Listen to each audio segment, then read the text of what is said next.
Good morning, students. So, welcome to this video.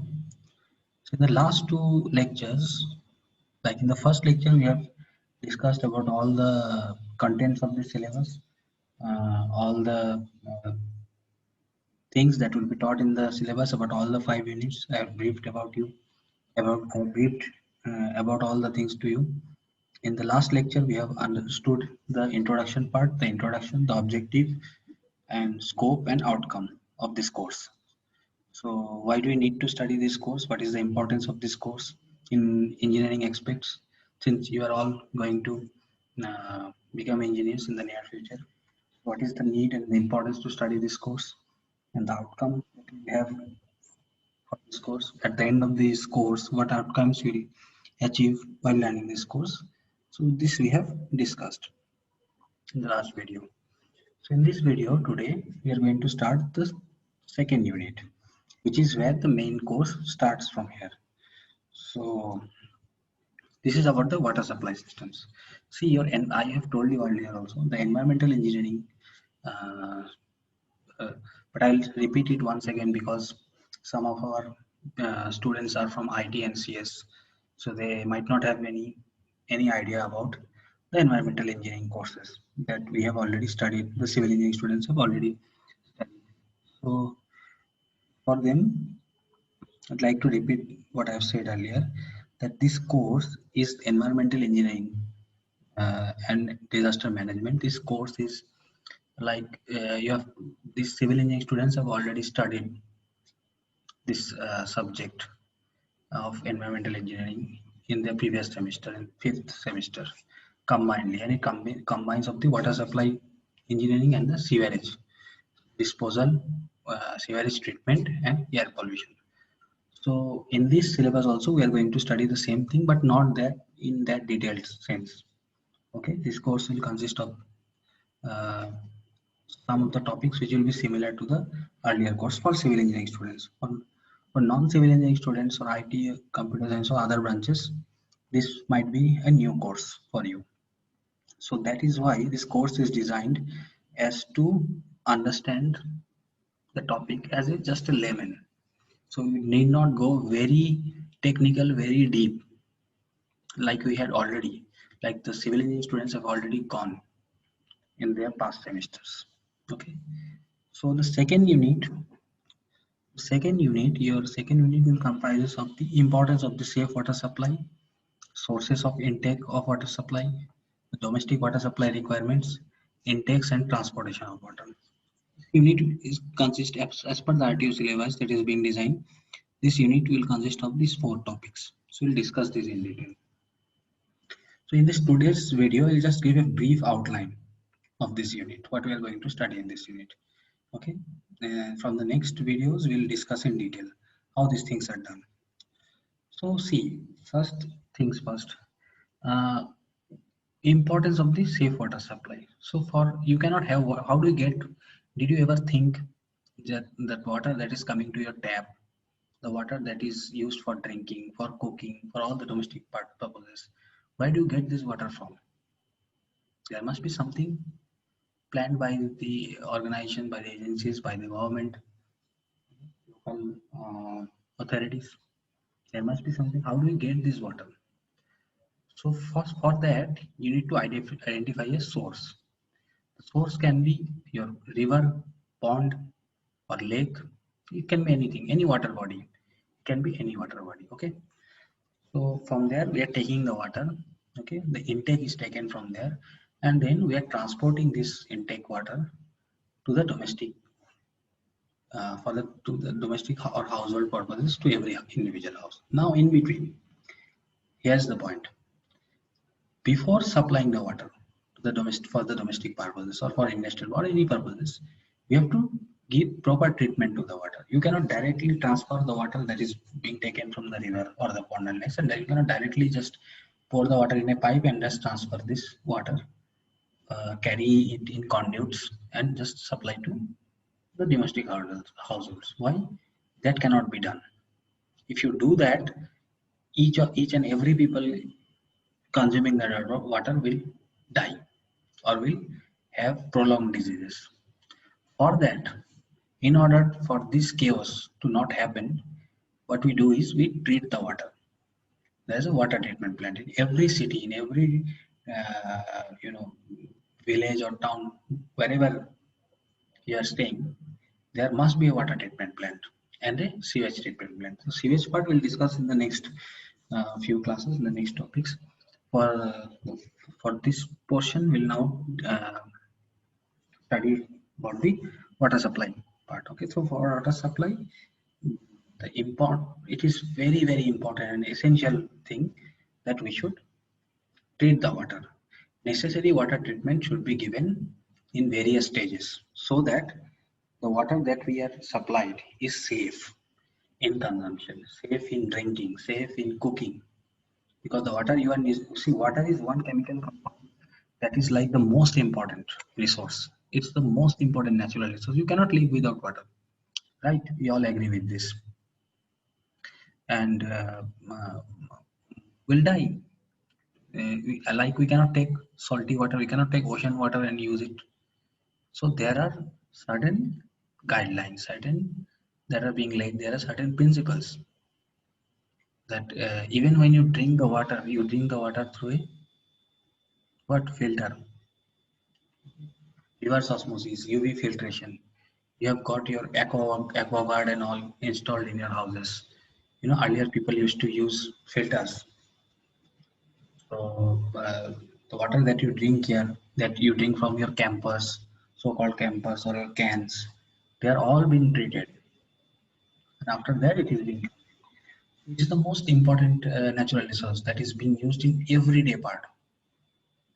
Its scarcity can lead to catastrophe. Okay, so you uh, cannot afford to have water in scarcity. So it's a very serious issue. Okay, but we cannot take all form of water. That is the problem. We have to take water only in its purest form so that it is always free from the disease. That's the importance of the safe water supply. The importance lies in the fact that it raw water that is being taken from the uh, intakes, the intake, maybe the river, pond, because the river is polluted, the lake is polluted, the pond, wherever you take the water from, all these are polluted. Even if they are the cleanliest pond also, you have to treat the water because they'll contain certain things which are harmful to the human body. Like if you take water which is not treated well, apart from drinking, if you use that water for bathing also, okay, you'll get rashes in your body. So there are many health issues. So it is quite important that we always use the well treated water supply that is being provided in our house. Every one of us know how important and precious the water is. Whenever there is no water in our taps, we become helpless. No life can exist without water.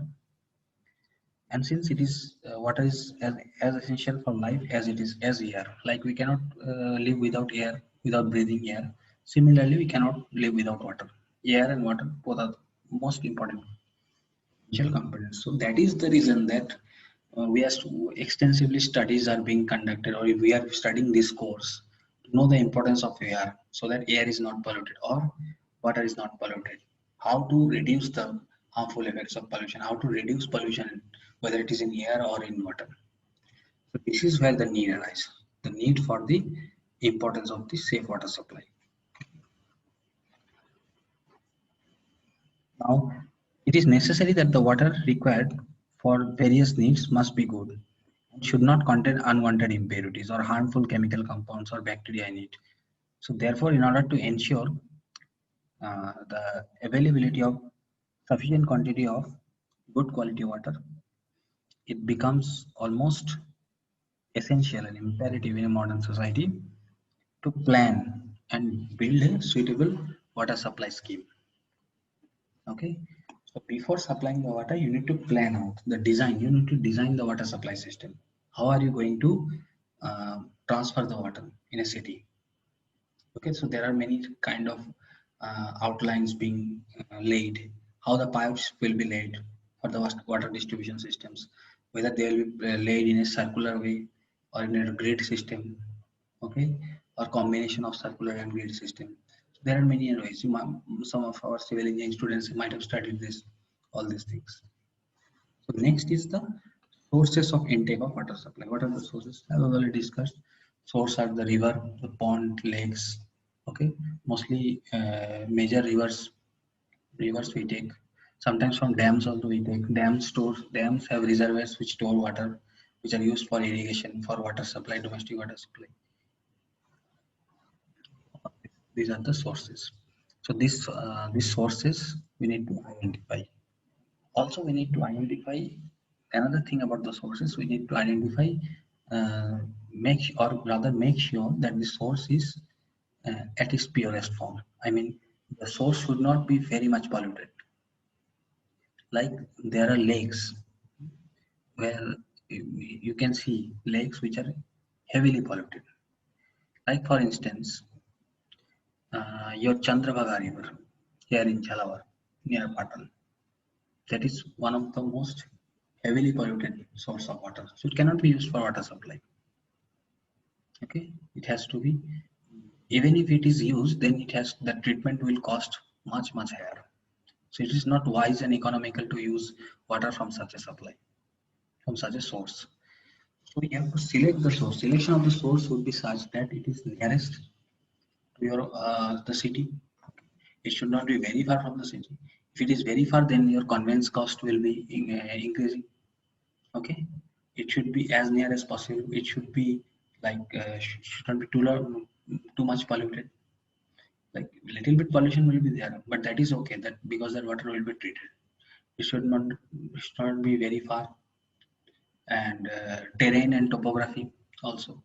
The terrain and topography of the city will have to be kept in mind before planning the or designing the water supply system. And third topic is the domestic water supply requirements. Here, what we do is we find the what is the water supply requirements for each of the activities that we do. Like for instance, in India, like this will vary in different countries. Okay, like in India, what we do is in India the average water consumption per house is 135 LPCD. LPCD is liter per capita per day.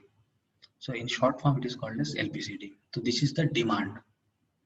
Okay, this is the demand of water that is required on an average basis. Like you need 135 liters of water for every person in a house, for one person. So say for instance, if there are 5 people staying in a house, so you need 135 into 5.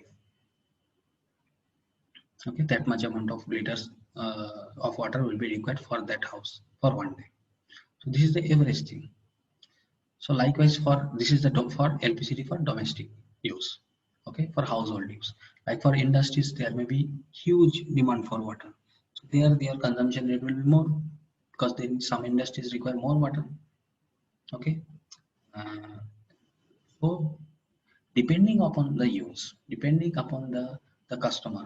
Okay, so you have different requirements of water. Like a normal for a normal house, a normal person will use water for drinking, will use water for cooking, will use water for taking a bath, washing utensils, okay, or cleaning. Sometimes waters are used in your washing machines also. You wash clothes for washing. There you need very good quantity of water and other miscellaneous works. You need for gardening, you need water. So likewise, you need a number of activities are and each of these work activities are dependent on water. Depending on the type of activities, dependent on the water, the quantity might vary. So, if for the Indian system, they have made an average that it is 175 LPG, creating an for satisfying the average customer in India. So,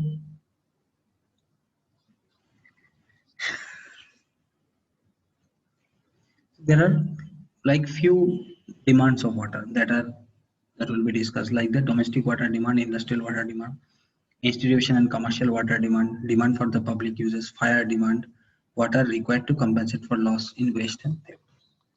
Keeping all these demands in view, the main water supply that is being taken from the source will have to be calculated. You just cannot have one demand. Like the domestic demand is one part, Industrial demand is another part.